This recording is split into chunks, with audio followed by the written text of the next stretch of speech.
All right, here we are at another ladder race. This time we're going up against OTR Grit. We've got a 4v4 race happening tonight on France's Rue Grand Vitesse. So we've got the Aqueduct KOM in the middle, and then we finish up through the intestines to a sprint finish. Unfortunately, right out of the gate, one of the riders had the classic Zwift mechanical connection dropout. We had put some messages in the chat there, see if they wanted us to hold up and wait, but they told us to push on and keep going. So we now we're sitting in a position of 4 versus 3, which is looking great for us to secure the win.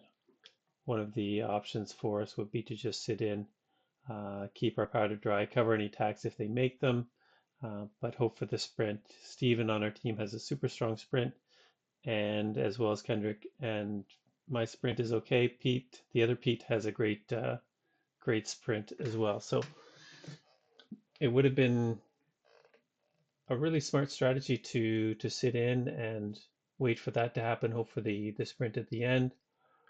But at the same time, it's never the most entertaining race, never the most fun to sit in and wait for a sprint. So we're still watching here, seeing what they're going to do, seeing how they're going to play the race, seeing if they're going to attack, especially with Connolly, who's a really strong rider. We're worried about him coming in. He's got a pretty strong across the board, actually, not just the one spot. But I was thinking, and I was talking to the group, well, maybe we can spice things up. Maybe we can do something different. Um, try a little fun. I was thinking about making an attack at some point, maybe around 7 or 8 kilometers, and maybe try to just see what they do. See if we can split things up a little bit here. So now we're coming a little bit turny, a little bit, the early part of this course is pretty flat, pretty boring. Not a lot of action happens usually until Aqueduct. And so, but here, Connolly goes up the front, Pete covers, and then I go over the top. And I sought permission before I did this. I said, you guys cool with me doing this? They said, sure. Connolly comes up and catches. And then we've got a little bit of a gap going back. We've got about 6 seconds to the group, 7 seconds. Now it's just the group we're just talking. You just stick up with him, and then we'll go. Here, my steering got really wonky. I just happened to go to left or right, and it would take me all the way over to the side of the road. So I was getting pushed to the draft a little bit. Just I shouldn't say pushed out. I was steering myself out of the draft unintentionally, just trying to get back into the draft. But still, I'm able to sit in here. Now we're up to over 20 seconds, and I'm just happy to sit in. But he keeps making little um, chips here and there, trying to drop me, trying to lose me early on in the race, and building up the gap to the rest of the group. And so here, looking back at the race and laughing about it with my team, I said I really poked the bear, and maybe I shouldn't have poked the bear. And let me know in the comments on what you think, whether we should have just stuck with a sit in and hope for the sprint strategy, or whether I should have gone ahead with this not so bright move of attacking over the top to with a stronger rider and then trying to keep away with him for the rest of the race. And so now they were coming back a little bit, and then when the gap got a little bit smaller, Connolly would push a little bit more. And if you recall from my Tour de Spartacus videos, I talked about how much I race with Rick Keller, how much we've raced over the years. And here he is again. And on Tuesday night in my TTT, he was also in the pen. So we just can't seem to get away from each other.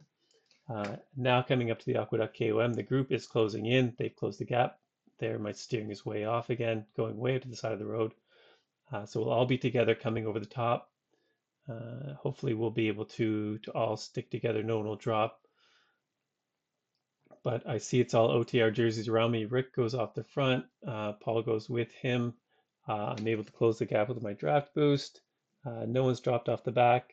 We are all together again. So we've got a group of 8 coming back down this hill. But then Rick goes off the front here.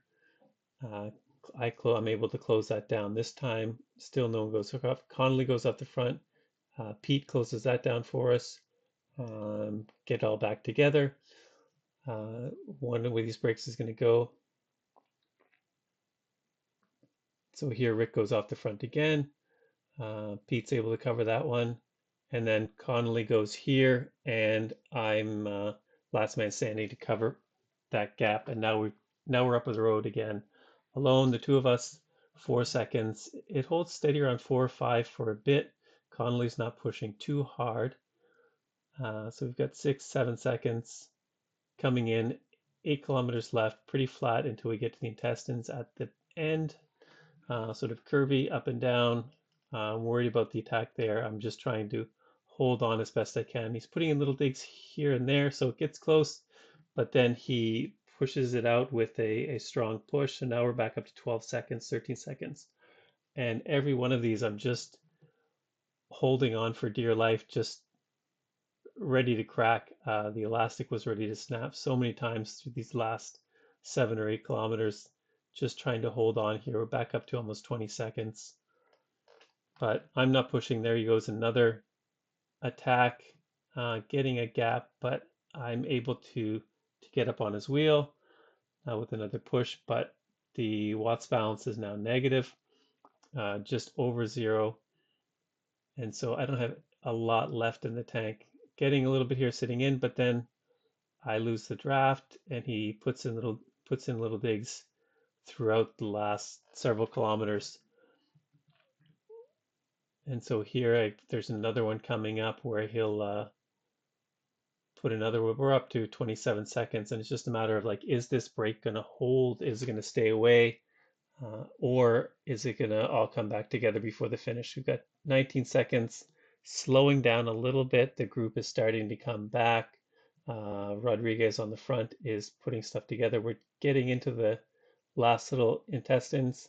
12 seconds, they're getting close. Little dig at the start of that first climb, but nothing sustainable. We're still together. 13 seconds. Looks like we're going to be able to stay away, but then the gas comes off. A little bit of a push, a little bit of a dig. Now it's under 10 seconds. 9, 8. Okay, Connolly doesn't seem to be pushing. He seems to want to hold up to let his teammates come up.